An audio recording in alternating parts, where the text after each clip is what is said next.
بسم اللہ الرحمن الرحیم۔ السلام علیکم ورحمۃ اللہ وبرکاتہ۔ ناظرین، آئیے دین سیکھیں۔ آج کا یہ دوسرا کلپ ہے اس موضوع پر۔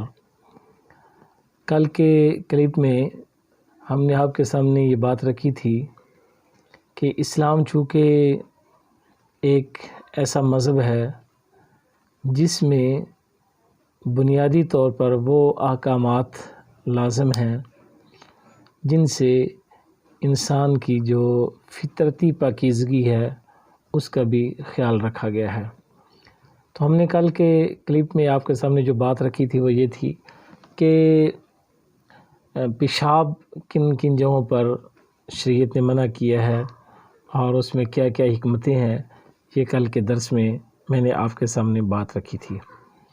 ناظرین، آج کے دوسرے کلپ میں ہم بات کریں گے اس نجاست کو دور کرنے کا جو طریقہ کار ہے، شرعی طور پر اسے کیا کہتے ہیں، اسے کس طریقے سے دور کیا جا سکتا ہے، اور جسم پر وہ فطرتی جو انسان کے اخراج کی صورت میں گندگی لگی ہے اس گندگی کو کیسے دور کیا جاتا ہے اور اس کی شرعی حیثیت کیا ہے۔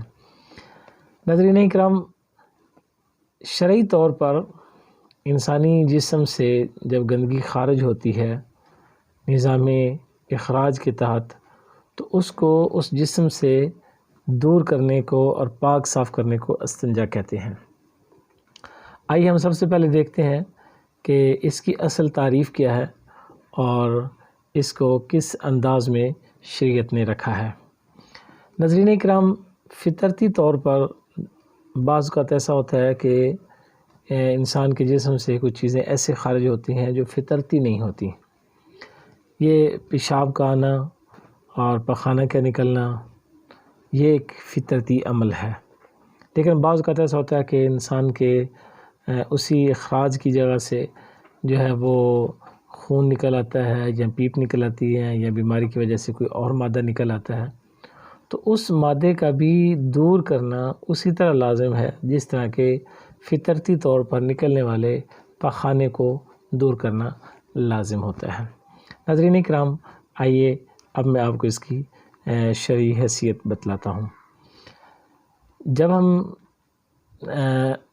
پخانہ کے لیے کسی جگہ پہ بیٹھ جاتے ہیں اور پخانہ کر لیتے ہیں، تو اگر گندگی صرف اسی محل پر ہو جو پخانہ کے نکلنے کی جگہ ہے، زیادہ پھیلی ہوئی نہ ہو، تو ایسی صورت میں اس کو صاف کرنا، اس سے پاکی حاصل کرنا، اس گندگی کو اپنے جسم سے دور کرنا، یہ سنت موقدہ کا درجہ رکھتا ہے۔ ناظرین اکرام، اگر وہ 1 درہم کی مقدار وہ گندگی جسم پر پھیل جائے، اور 1 درہم سے مراد یہ ہے کہ آپ اپنے ہاتھ کو یوں لیں اور اپنے ہاتھ میں پانی ڈالیں اور اس طرح چلو بنا کر اس سے ہاتھ کو پھر آپ اس طرح کھولیں، سیدھا کریں گے تو جتنی جگہ پہ آپ کا پانی ٹھہر جائے گا اس جگہ کی مقدار اگر آپ کے جسم پر گندگی لگ گئی ہے تو اس گندگی کو دور کرنا یہ فرض کا درجہ رکھتا ہے۔ اب ہم دیکھتے ہیں کہ اس کو کس کس چیز سے ہم جو ہے وہ دور کر سکتے ہیں۔ تو اس کے لیے جو 2 مشہور طریقہ کار ہیں وہ یہ ہیں کہ مٹی کے ڈھیلے سے بھی ہم اپنے جسم کو پاک اور صاف کر سکتے ہیں، اور پانی سے دھو کر بھی ہم اپنی پاکی حاصل کر سکتے ہیں۔ ناظرین اکرام، اب ہم تھوڑا آگے چلتے ہیں اور دیکھتے ہیں کہ وہ کون سی چیزیں ہیں جن سے ہم استنجا نہیں کر سکتے اور وہ کون سی چیزیں ہیں جن سے ہم استنجا کر سکتے ہیں۔ جیسا کہ میں نے بتایا کہ پانی اور مٹی کا ڈھیلا، اسی طرح کوئی ٹیشو پیپرز وغیرہ بامر مجبوری جو ہیں وہ چیزیں ہم استعمال کر سکتے ہیں جس سے ہم اپنی گندگی کو دور کر لیں۔ اب دوسری چیز ہے کہ جن سے ہم استنجا نہیں کر سکتے، وہ کیا چیزیں ہیں؟ ہڈی ہے، کھانے پینے کی چیزیں ہیں، ایسی چیز ہے جو عام نارمل استعمال میں لوگ لے کے آتے ہیں، اس چیز سے نہیں کر سکتے۔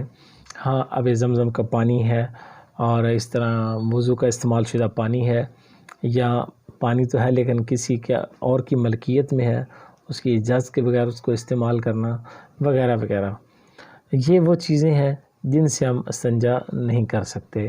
علماء کرام نے اس کو مکروہ قرار دیا ہے۔ جن سے ہم استنجا کر سکتے ہیں وہ چیزیں ہیں، ٹیشو پیپرز آپ استعمال کر سکتے ہیں بامر مجبوری، مٹی کا ڈھیلا بھی استعمال کر سکتے ہیں، لیکن اگر نجاست اتنی زیادہ پھیل گئی ہو کہ 1 درہم کی مقدار سے زیادہ، تو پھر اس کا دھونا لازم ہے۔ تو جتنی پانی سے پاکیزگی حاصل ہوگی، اتنی کسی اور چیز سے پاکیزگی جو ہے وہ حاصل نہیں ہو سکتی۔ ناظرین کرام، یہ کس وقت مکمل ہوگا؟ اس کے لیے کیا چیزیں لازم ہیں؟ سب سے پہلے تو جو ہے استنجا کرنے والا، نمبر 2 استنجا کیوں کر رہا ہے، دوسری وجہ یعنی پخانے کا نکلنا، تیسری وہ جگہ جو پخانے جہاں پہ پخانہ لگ گیا ہے، گندگی لگ گئی ہے، اور چوتھی وہ چیز ہوتی ہے جس سے پخانے والی جگہ کو صاف کیا جاتا ہے۔ تو یہ 4 چیزیں ہیں جو اس میں لازم ہیں۔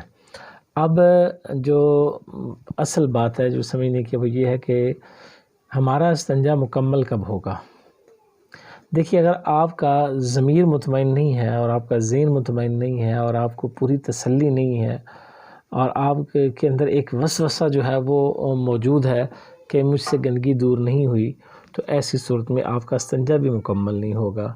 آپ نے اپنا وسوسہ دور کرنا ہے، آپ نے اپنے اندر کو دل کو اطمینان دلانا ہے۔ جب آپ کا پوری طرح ذہن مطمئن ہو جائے کہ میرے جسم سے ہر قسم کی گندگی جو ہے وہ دور ہو گئی ہے، تو ایسی صورت میں ناظرین کرام آپ کا استنجا جو ہے وہ مکمل ہو جائے گا۔ اب دیکھیے کتنا خوبصورت ہمارا جو ہے وہ مذہب ہے کہ ہم نے اپنے جسم پہ لگی گندگی کو صاف کرنا ہے۔ یہ ایک فطرتی عمل بھی ہے، ہر انسان اس کو اچھا بھی سمجھتا ہے۔ تو اسلام نے کتنی تاکید کے ساتھ اس کو بنیاد میں رکھا ہے کہ جب تک تم یہ نہیں کرو گے تب تک آپ کی آگے والی پاکی بھی جو ہے وہ آپ کو حاصل نہیں ہو سکے گی۔ تو ناظرین کرام، اسلام کو آج ہی لائک کیجیے۔ اسلام ایسا خوبصورت مذہب ہے کہ اس کے بغیر گزارا نہیں ہے۔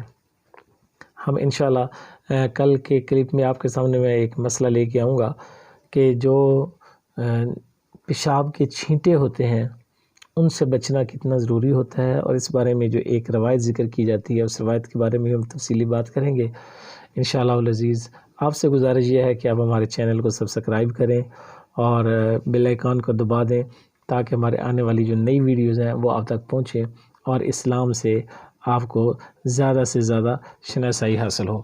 تو میں گزارش کروں گا کہ آپ جو ہے وہ اپنے سوالات ہمیں سینڈ کریں، فقہی سوالات آپ ہمیں سینڈ کر سکتے ہیں، آپ اپنے خوابوں کی تعبیر ہم سے پوچھ سکتے ہیں، آپ اپنے معاملات میں وظائف بھی ہم سے پوچھ سکتے ہیں۔